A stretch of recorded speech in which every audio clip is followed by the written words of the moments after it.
Bonjour à tous, j'espère que vous allez bien. Aujourd'hui, nous allons voir ensemble quel trésor se cache dans la lettre aux Philippiens au chapitre 1. Pour faire un petit résumé du contexte, c'est l'apôtre Paul qui nous écrit alors qu'il est en prison à cause du témoignage de sa foi. Après l'écoute de cette vidéo, je vous invite vraiment à lire personnellement ce texte et à prendre le temps de lire verset par verset. Parce que dans ce résumé, justement, on voit que, par exemple, à partir du verset 3 jusqu'au verset 5, Paul nous montre que la prière est aussi une occasion d'exprimer sa joie pour les bienfaits que Dieu nous accorde.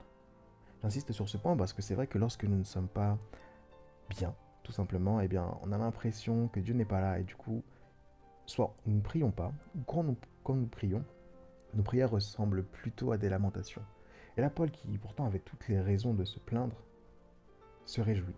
Se réjouit pourquoi? Pour quelque chose de très précis qui est mentionné du verset 3 à 5.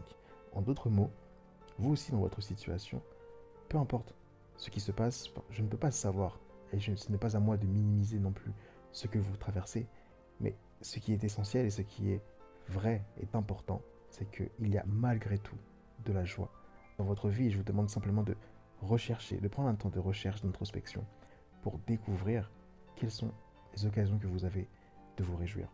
Et en poursuivant du verset 9 à 11, on voit que Paul prie aussi pour le bien des autres, pour que les autres puissent eux aussi connaître Dieu. Et c'est vrai que c'est un élément important parce que, en tant qu'être humain, lorsque nous souffrons, nous avons tendance à nous refermer. Nous avons tendance à être focalisés sur les épreuves par lesquelles nous passons et nous faisons totalement abstraction des personnes qui nous entourent. Et pourtant, la Bible nous dit qu'il y a plus de plaisir à donner qu'à recevoir. Et alors que nous sommes dans une démarche où nous attendons de recevoir le secours, nous attendons de recevoir de l'aide de notre entourage, Dieu nous invite à être cette aide que nous aurions aimé avoir. Et c'est un véritable challenge, parce que ce n'est pas humain d'agir naturellement dans ce sens, mais grâce à l'Esprit de Dieu, nous pouvons véritablement faire mourir notre, notre chair, l'homme de la chair, pour se laisser guider par son esprit et vivre selon l'esprit. Donc, juste au début de ce chapitre, on voit ces points importants. Je ne vais pas détailler l'ensemble du chapitre, mais je vous invite vraiment à le lire personnellement. C'est d'ailleurs un témoignage personnel qui va dans ce sens et qui montre bien que écouter les recommandations de Dieu et les mettre en pratique apporte véritablement la guérison, la joie et la paix. Alors en ce qui me concerne, c'était il y a quelques mois de cela, voire un an. Euh, Ma fiancée et moi, nous étions dans une situation compliquée. Nous souhaitions nous marier, mais beaucoup d'entraves étaient là et nous empêchaient de concrétiser ce plan que Dieu avait pour nous.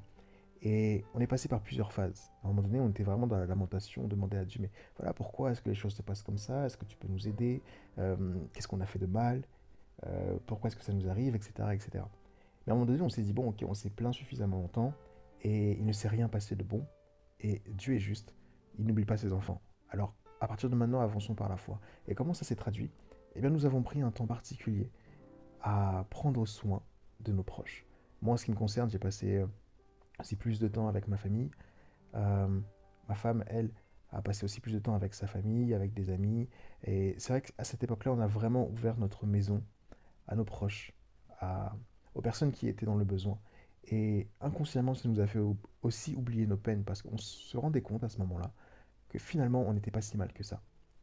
Non pas pour comparer nos vies, mais on voyait en fait à quel point Dieu prenait soin de nous et le privilège qu'on pouvait avoir aussi dans certaines situations. Donc ça nous a vraiment permis de prendre du recul sur notre peine. Et en avançant comme ça, finalement, nous avons pu nous marier grâce à Dieu. Et de voir aussi tous nos amis, tous nos proches qui ont été là avec nous dans les moments difficiles, présents au jour du mariage, se réjouir avec nous, c'était vraiment une joie profonde et ça reste encore un merveilleux souvenir que nous n'oublierons jamais. Et souvent, ma femme et moi, on se dit, mais est-ce que tu te rends compte de tout ce qui s'est passé avant d'en arriver là, du processus, à quel point Dieu a été bon avec nous et à quel moment en fait on a décidé de lâcher prise, de le laisser être Dieu. Et quand on repense à tout ça, on se dit que si nous étions restés dans notre ancien mode de pensée, nous serions passés à côté de toutes ces bénédictions. C'est pourquoi je vous invite vraiment à prendre le temps de lire ce chapitre, de chercher les parallèles que vous pourriez faire avec votre vie et tout simplement vous laisser surprendre par Dieu. Parce que je suis convaincu que le Dieu que nous servons vous considère, vous aime véritablement et qu'il a déjà beaucoup de choses en réserve pour vous mais il vous appartient de marcher selon le plan qu'il a tracé pour vous. Et pour être honnête, le fait que vous écoutiez aussi cette vidéo montre que vous êtes dans cette démarche de recherche, que vous cherchez à connaître Dieu davantage. Donc je vous invite vraiment à aller plus loin. Prenez ce temps personnellement d'introspection, de lecture de sa parole et un temps de prière. Si vous ne savez pas comment prier, vous ne savez pas quoi dire ou vous n'avez pas la force, permettez-moi de prier pour vous. Je vous invite à vous mettre dans la position qui convient et nous allons prier ensemble. Prions. Père éternel, un grand merci pour ton amour. Un grand merci pour la grâce que tu nous accordes déjà d'être en vie et aussi en santé. Pour celles et ceux qui sont en bonne santé, Père. Mais pour ceux qui sont malades, que nous ne soyons pas inquiets parce que nous voyons que même à travers des situations compliquées, tu te manifestes envers tes enfants. On l'a vu avec Paul dans ce passage, que même en étant en prison, il pouvait jouir d'une joie et d'une paix profonde. C'est un don que tu lui as fait, parce que tout don parfait vient de toi, Père. Et tu nous fais la promesse que tu es avec nous tous les jours et que tu nous donnes ta paix jusqu'à la fin du monde, Père. Alors nous réclamons cette promesse, que tu nous donnes ta tranquillité, ta paix et ton amour, Père. Et comme l'amour que tu nous donnes ne nous pousse pas à rester centrés sur nous-mêmes, mais à aller sur les autres, à aller vers les autres, que nous ayons à cœur de prendre contact avec les personnes de notre entourage, que nous prenions le temps de savoir comment ils vont, que nous prenions le temps aussi d'être des bénédictions pour eux, parce que bien souvent nous prions pour recevoir des bénédictions, mais cette fois nous prions pour que nous puissions être une bénédiction pour tes autres enfants, Père. Alors, pour cela, afin que cette joie soit parfaite en nous et que nous puissions être de bons enfants, que tu puisses nous purifier, Père.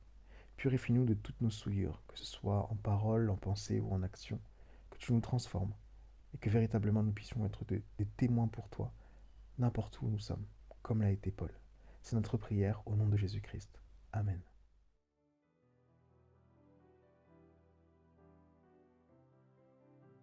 Voilà pour cette vidéo. Je vous remercie pour votre écoute. J'espère que ce qui a été dit vous invite à la réflexion et vous pousse aussi à faire de plus en plus confiance en Dieu. Si malgré tout vous avez besoin de parler, d'avoir une oreille attentive, n'oubliez pas que le ministère Parole de Grâce reste à votre disposition pour ces moments d'échange en toute convivialité. Nous vous attendons sur le site paroledegrâce.fr. À très bientôt.